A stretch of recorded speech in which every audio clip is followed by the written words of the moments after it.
La salud espiritual y emocional a través de la reparación por la culpa real.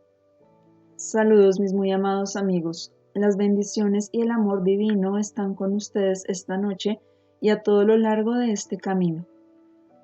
También doy la bienvenida a los amigos nuevos que están aquí esta noche por primera vez.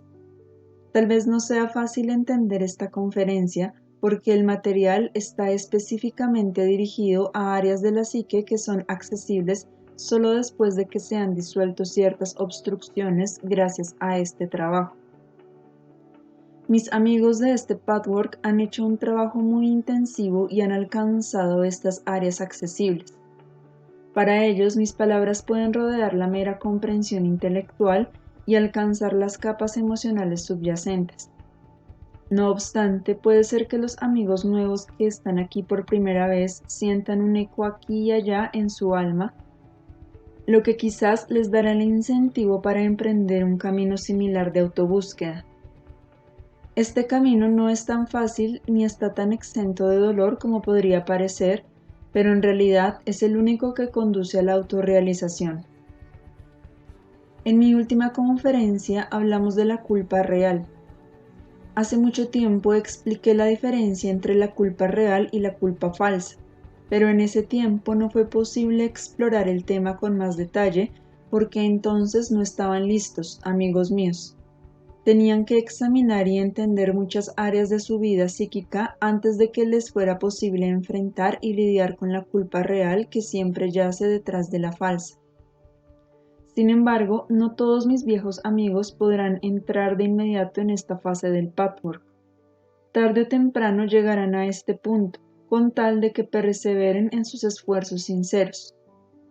Una vez que se hayan abierto camino a tientas por el laberinto de sus diversas imágenes y errores conceptuales, podrán encarar su culpa real. En todo el tiempo que hemos pasado juntos, hemos trabajado esencialmente con dos fases importantes en las que, desde luego, hay algunas subdivisiones. Cuando empezamos les hablé de la importancia de la autopurificación.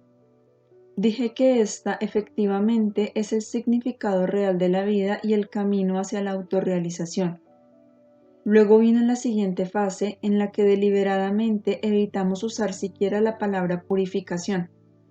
Nos interesaba enfocarnos en el ser sin pensar en lo correcto o lo incorrecto. Hubo una buena razón detrás de esto. Lo más difícil para un ser humano es hacer frente a su ser inferior y es en la conexión con este ser inferior donde existe la culpa real. Pueden ustedes hacer hasta lo imposible para evitar enfrentar al ser inferior.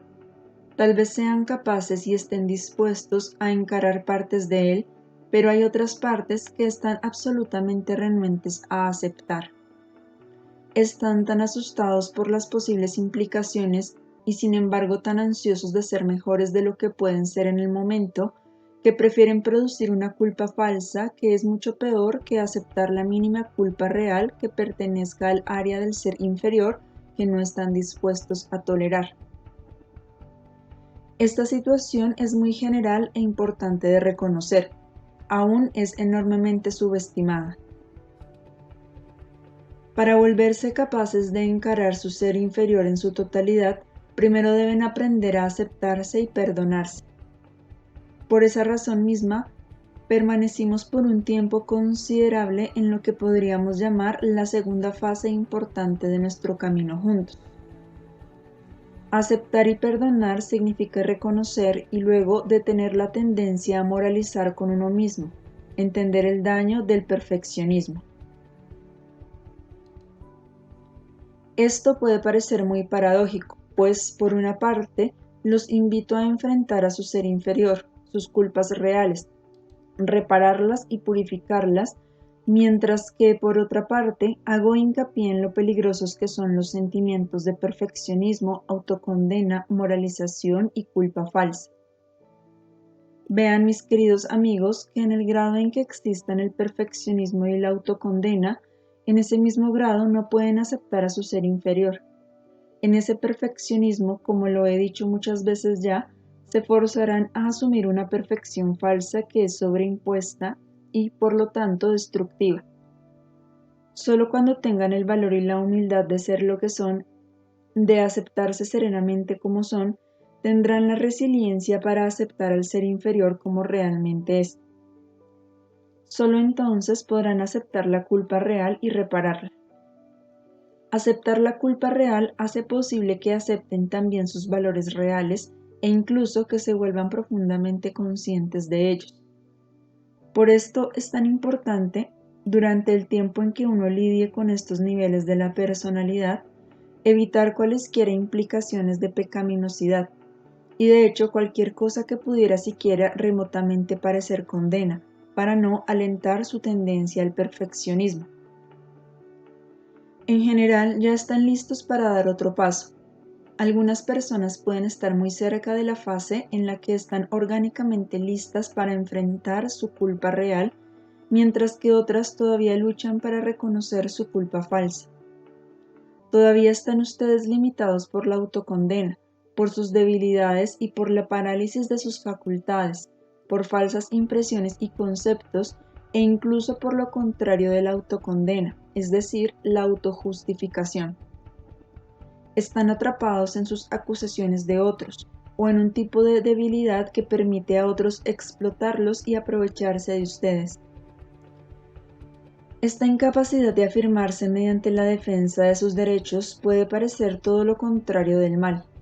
Incluso si han reconocido que esta sumisión es malsana, todavía no pueden experimentar emocionalmente la fuerte conexión entre esta parálisis y facetas no reconocidas del ser inferior, acerca de las cuales sienten una culpa real.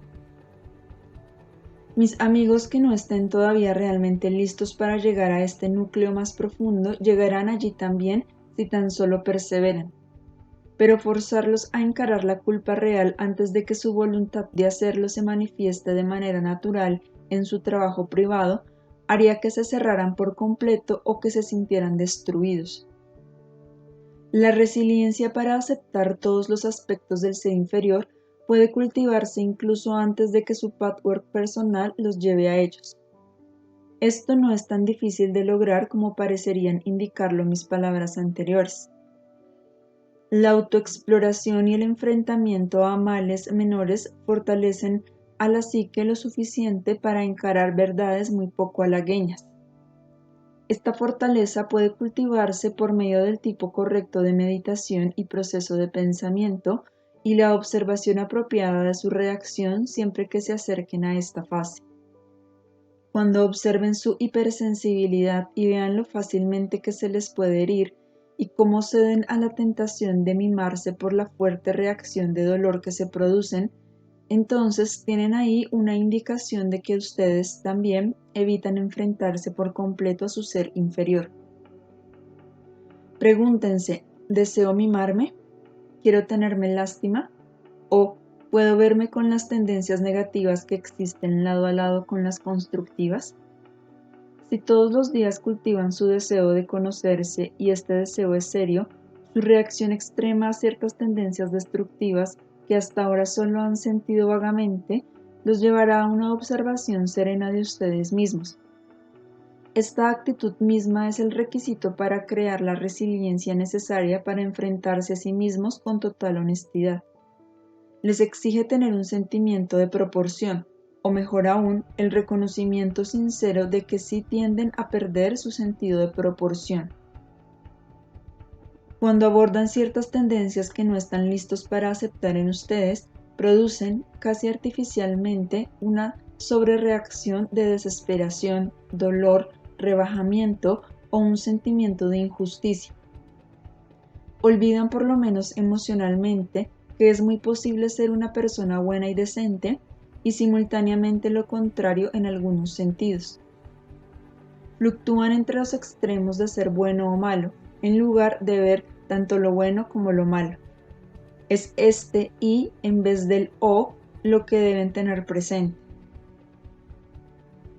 Si continúan enfrentándose así a áreas de ustedes mismos que jamás han visto antes, la experiencia no los aplastará. Necesitan llegar a esto, amigos míos, si realmente quieren volverse sanos y fuertes. Consideremos ahora por un momento el efecto corrosivo que tiene sobre su personalidad, su vida y su entorno el hecho de no enfrentarse al ser inferior y a la culpa real. Lo que la psiquiatría o la psicología tradicionales llaman ahora neurosis o un problema psicológico no es otra cosa que la evasión del ser inferior. O, para decirlo de otro modo, es el no enfrentamiento a las áreas de su ser donde su integridad ha sido perjudicada. Desgraciadamente, este hecho no está suficientemente reconocido, pero con el tiempo lo estará. La psicología ya ha reconocido el fenómeno de la culpa falsa acompañada de debilidad y parálisis y el subsecuente perjuicio de las facultades productivas inherentes. Todavía no entiende, o por lo menos no por completo, la causa subyacente, que siempre es básicamente la negativa a encarar al ser inferior y su consecuencia, sobrellevar el peso de la culpa real no reparada. Ciertas personas tienden a reparar sus culpas reales dejándose explotar. Es verdad que si esta reparación tiene lugar en un nivel superficial, el daño que produce es mayor que el bien, porque el ser de la máscara, el ser idealizado y la tendencia al autoengaño tienen que eliminarse antes de que uno pueda hacer frente a la culpa real productivamente, con un sentido de proporción. Por lo tanto, uno tiene que proceder con cautela, ser oportuno al abordar esta causa tan profunda de la infelicidad humana y de la enfermedad del alma. Mientras la psicología mundana busque otras causas distintas de la integridad perjudicada, no habrá curas reales, solo un alivio ocasional de los síntomas. El primer paso necesario es una comprensión a fondo de lo que les causa desoír las tendencias de su ser inferior. No enfrentarse a estas áreas aquejadas los volverá impotentes cuando se trate de lidiar con estas tendencias. De esta manera se echan encima una culpa doble. La primera, causada por un egoísmo y una falta de amor reales que se manifiestan en actos, pensamientos o sentimientos. Y la segunda, por el autoengaño y la hipocresía de simular lo contrario y no reparar la falta original. Esta culpa de doble filo produce una culpa falsa, acompañada de una sensación de debilidad e ineficacia, y una falta de respeto por sí mismos que produce sentimientos de inseguridad e inferioridad.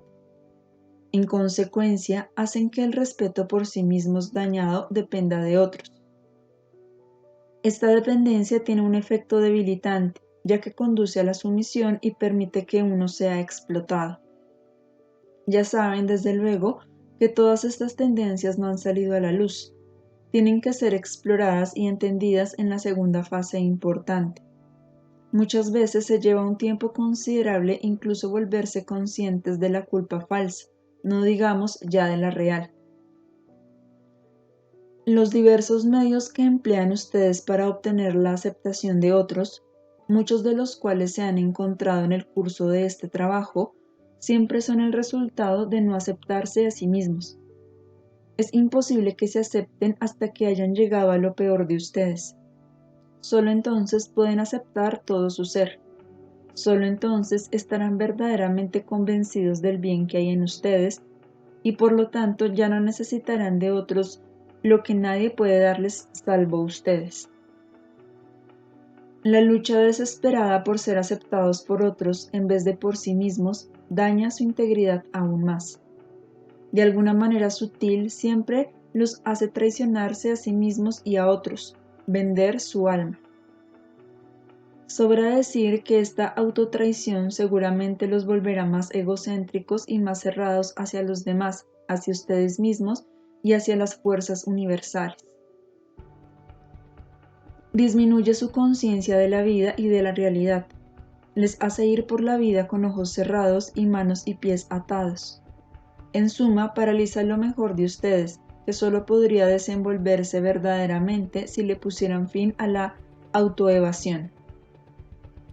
Esta impide, perjudica o diluye su capacidad de comunicarse y amar. Esta capacidad existe por naturaleza y la evasión paraliza su desenvolvimiento. Por lo tanto, están desgarrados por dentro. El conflicto interno los confunde porque no están conscientes de su causa real. El resultado es el desequilibrio. O hacen lo imposible para permitir a otros que se aprovechen de ustedes, lo que es una manera falsa de expiar la culpa real, o se ponen defensivos y desafiantes porque se sienten vagamente culpables, sin poder precisar de qué. No saben por qué tendrían que sentirse así y se enojan con ustedes mismos y con el mundo por sentir estos vagos remordimientos de conciencia. Tomen cualquiera de los aspectos con los que hemos trabajado en los últimos años y traten de conectarlo con lo que digo esta noche. Al hacerlo, obtendrán una comprensión más profunda de los aspectos psicológicos de su culpa real y falsa. El respeto y la confianza en ustedes mismos no pueden existir cuando no quieren ver su integridad dañada. Sin embargo, cuando se enfrenten valerosamente a su parte dañada, repararán un daño que no puede repararse de otro modo. A fin de reunir el valor y la concentración necesarios, tienen que entender plenamente su efecto corrosivo en su vida, en lo mejor que hay en ustedes. Ver esto les dará el incentivo para descubrir su culpa oculta. Cuando digo incentivo, ¿qué quiero decir? Escuchan una conferencia y esperan vagamente que algo suceda, sin darse cuenta jamás de que van en el asiento del conductor, si tan solo tomaran el volante. Y pueden hacer esto cuando observan sus reacciones. Pueden hacer el esfuerzo de usar su voluntad, su concentración y una aguda autoobservación para detectar la sutil y a veces no tan sutil reacción de evitar enfrentarse a sí mismos en esta área delicada. La observación les permitirá quitarse la venda de los ojos, que no es inconsciente en absoluto. Se manifiesta de muchas maneras todos los días. Si tan solo pusieran el dedo en ella, podrían, mediante esa acción misma, quitársela. Cuando digo seguir el incentivo, me refiero a la actitud de descubrir su dolor desproporcionado ante cualquier sugerencia de tendencias negativas y su miedo y rebelión desproporcionados contra estas insinuaciones, ya sea que vengan de otros o de ustedes mismos, o simplemente por medio de ciertos eventos de su vida cotidiana. Asimismo, vean su reacción desproporcionada que dice: ahora ya no sirvo para nada, que tal vez no lo piensen en estos términos exactos, pero cuando traducen sus emociones a esto equivalen. Consideremos ahora el siguiente paso. Una vez que han llegado a la autoaceptación sana en la que enfrentan completamente su culpa real y ciertos aspectos hasta ahora ocultos de su ser inferior, ¿qué sigue? No basta solo con reconocerlos, aunque eso viene primero. Para que puedan atravesar este primer paso, tienen que recordar una y otra vez que no están obligados a emprender ninguna acción ni a hacer ningún cambio que no estén dispuestos a efectuar de todo corazón, y no porque lo digo yo ni porque alguna ley espiritual prohíbe forzar las cosas. Obedecer a una autoridad o una ley no es una acción libre que pueda producir efectos constructivos. Pero llegará el tiempo en que de verdad querrán hacer una reparación, aunque ello signifique vencer una resistencia. Así que empiecen a penetrar el muro de la evasión dándose cuenta de que son agentes libres, de que deberían actuar solo si eligen libremente esa acción y de que es mejor ver y refrenarse que no ver y refrenarse de una buena acción. Es muy importante que sepan que no serán castigados por saber y, pese a ello, no actuar. Con el tiempo, la conciencia suficiente les hará desear llevar a cabo la acción que repare la culpa pasada. Lo que voy a decir ahora se aplica al momento en que hayan llegado, con plena libertad e independencia, a la etapa de querer reparar. De hecho, cuando lleguen a esta etapa por medio del crecimiento y el desarrollo orgánicos, acogerán con gusto esa posibilidad. Sin ella, tal vez sigan desesperados, en la falsa creencia de que los males no pueden repararse, de que no pueden ser expiados. Su creencia suele ser una razón inconsciente de no hacer frente a la culpa. Uno puede reparar cuando realmente lo desea. Ahora bien, ¿cómo puede hacerse esto? No hay una fórmula prescrita, nunca puede haberla para una realidad que es dinámica y conoce infinitas variedades. La reparación es comparativamente fácil en el caso de los males obvios que uno ha infligido, pero no es fácil reparar las actitudes sutiles y las reacciones emocionales. En el primer caso, la expiación puede tener lugar, por ejemplo, hablando sinceramente con la persona agraviada. Esto en sí puede eliminar el mal porque la otra persona dejará de sentirse injustamente tratada y confundida. En otros casos, además de ventilar el asunto, pueden estar indicadas ciertas acciones productivas de parte de ustedes. Ustedes sabrán cuáles deben ser cuando busquen inspiración con un ánimo de sinceridad. No lo hagan con un espíritu de superficialidad, dando fácilmente por terminado un deber cumplido. En ambos casos, solo hablar de ello o hablar de ello con una acción subsecuente aliviará un corazón herido o sanará una llaga supurante. Cuídense de emprender cualquier acción antes de que estén plenamente convencidos de su deseo de hacerlo. Pregunten el cómo en oración y ábranse. Cuando estén enteramente conscientes del dolor que puedan haber infligido a otros, su deseo de eliminar ese dolor será lo suficientemente fuerte y entonces también hallarán la manera correcta de hacerlo.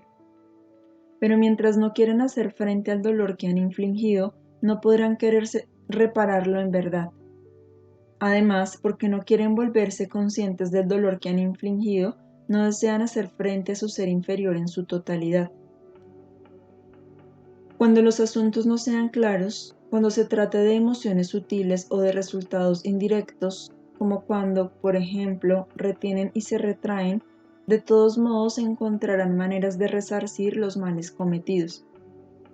Pueden infligir dolor cuando no se atreven a dar lo mejor de sí, sea por miedo, cobardía, orgullo, traición y otros errores conceptuales, todo lo cual deja necesitados a otros y aumenta su sensación de minusvalía.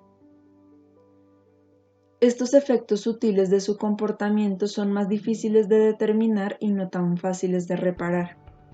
Pero si su corazón es sincero y si, después de trabajar en todas las etapas que llevan a este punto, sienten el deseo profundo de reparar, entonces ese mismo deseo, dicho en oración y en meditación, les permitirá encontrar la manera.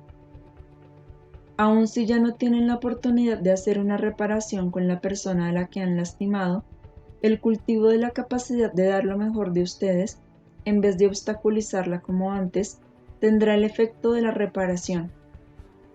Si otros se benefician de esta recién hallada capacidad, eso también es una reparación. Sentirán profundamente la verdad de esto. Si renuncian voluntariamente a su muro de aislamiento y dejan así que la riqueza de su ser inherente fluya a otros, eso es la reparación. En suma, amigos míos, son necesarios dos pasos importantes para que se liberen de los efectos paralizantes de la culpa real y de los aspectos no reconocidos del ser inferior. El primero es encontrar y encarar estos aspectos serena y proporcionadamente, sin autocondena ni autojustificación, pero aceptando la responsabilidad total de cualquier mal que hayan causado inadvertidamente, en forma directa o indirecta, por comisión u omisión. Es necesario que busquen todas las culpas falsas que causan la parálisis y la debilidad, y que investiguen las áreas en que son explotados por otros. Entonces llegarán a enfrentar lo que han mantenido privado hasta ahora. El segundo paso es la reparación, que muchas veces se divide en expresar la culpa real a otro ser humano para que ya no la carguen solos y luego encontrar la manera de resarcirla y expiarla. Si siguen haciendo esto, mis amados amigos, no solo en un acto único, sino en un proceso constante de conciencia acrecentada, el resultado debe ser una individualidad creciente y un sentido de integridad que inevitablemente los llevará al respeto por sí mismos. El proceso les dará un poder que jamás supieron que existía. Les permitirá volverse independientes de la desesperada necesidad de ser reconocidos por otros, que les hace vender su alma. Les dará la capacidad de comunicarse y relacionarse, y afirmar sus derechos sin el constante sentimiento de que no han transmitido realmente lo que querían que se entendiera. Esto les dará una energía y vitalidad nuevas en su vida cotidiana y los volverá capaces de vivir plenamente. También les dará el vigor, la flexibilidad y la resiliencia para enfrentar la vida en todos sus aspectos, sacando el mejor provecho de las dificultades y disfrutando plenamente lo que la vida ofrece. En otras palabras, queridos míos, esta es la cura final del alma. No necesito decir que no es fácil lograr. Se necesitará un tiempo considerable para llevarlos a no caer en la tentación de desviarse de este curso. Pero estoy aquí para ayudar. La guía está aquí. Sabiendo esto, pueden regocijarse, pues esto los acerca más al umbral. Pregunta. Tuvimos una plática sobre las bendiciones. Necesitamos su ayuda para entender. ¿Qué son las bendiciones? Respuesta. La manera más fácil de explicar esto en términos humanos sería escoger la palabra deseo, un deseo fuerte y sincero. Esto es mucho más de lo que pueden ver en este momento. Imaginen que tienen un deseo muy fuerte del que están absolutamente ausentes los motivos egoístas, las emociones ambiguas, confusas y contradictorias, la incertidumbre y el temor, o el más mínimo sentimiento de culpa real o falsa. El deseo es un arroyo claro sin el menor egoísmo. Un deseo así es una bendición. Esta fuerza clarísima, sin diluir, sin confusiones, sin divisiones, eso es una bendición. Si un ser humano fuera capaz de expresar un deseo por alguien más de esa manera, el poder y la fuerza que este deseo tendría para una persona que está solo remotamente abierta para recibirlo, es algo que desafía la imaginación. Los seres humanos pueden tener estos deseos y por lo tanto dar bendiciones solo en grados. Asimismo, el que las recibe puede ser capaz solo de aceptar las bendiciones en partes de su ser, mientras que en otras áreas quedan bloqueadas. Las obstrucciones y los errores conceptuales crean un muro, pero donde no existen estos muros, este deseo afecta a la persona y trabaja en la psique. Extender estos deseos todo lo más que uno pueda es, como saben, una forma de oración. Pero con seres que ya no sufren la pesadez de la materia terrenal, es más probable que los deseos tengan una fuerza pura y, si son aceptados, si llegan a su destino, pueden utilizarse para una mayor propagación del amor. Pregunta. ¿No equivale un deseo al voluntarismo? Respuesta. No necesariamente. Pregunta. ¿Cómo se combina esto con renunciar a un deseo para que se haga la voluntad de Dios? Respuesta. Si deseas algo puramente amoroso y generoso, esa es la voluntad de Dios. Tu deseo debe ser acatar la voluntad de Dios. Como tantas otras cosas, esto depende del cómo, el por qué y el qué de los motivos. Tan solo esto determina su valor, la falta de él. Nada en sí es bueno o malo, como lo he dicho tantas veces. ¿Por qué podría ser un deseo en sí algo malo? Debes desear ser veraz contigo mismo. Debes desear amar.